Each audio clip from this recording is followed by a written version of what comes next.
Mbona nilikuwa na mimi? Ndivyo ambavyo Yesu alisalitiwa na watu wa jirani yake, watu ambao alikuwa anaamini kabisa kuna namna fulani wangeweza kumsaidia. Bwana Yesu asifiwe sana. Nataka tujifunze vizuri, alafu tutaenda mbele kidogo.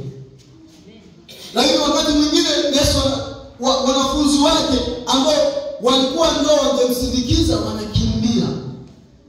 Bwana Yesu asifiwe sana. Anabaki peke yake. Hilo nalo pia. Na ndio maana wakati anapoenda kuomba akasema, Baba, ikiwezekana kikombe hiki niepuke. Bwana Yesu asifiwe sana. Kiniepuke kwa sababu gani?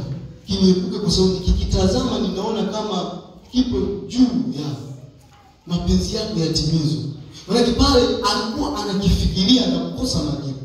Tungesema kwamba mmoja wetu ajitoe kwa ajili ya mtu mwingine ni kitu kisichowezekana.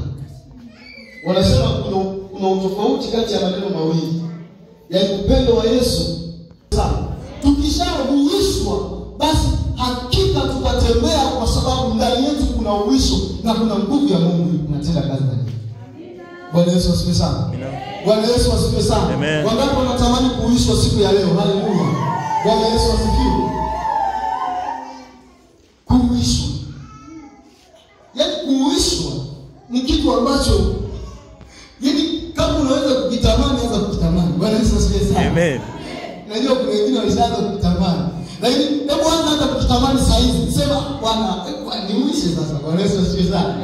Bwana Yesu asifiwe sana. Amen. Nitakwambia kitu kimoja. Mambo ya Mungu huwa hayahitaji nguvu kama tunavyojua sisi.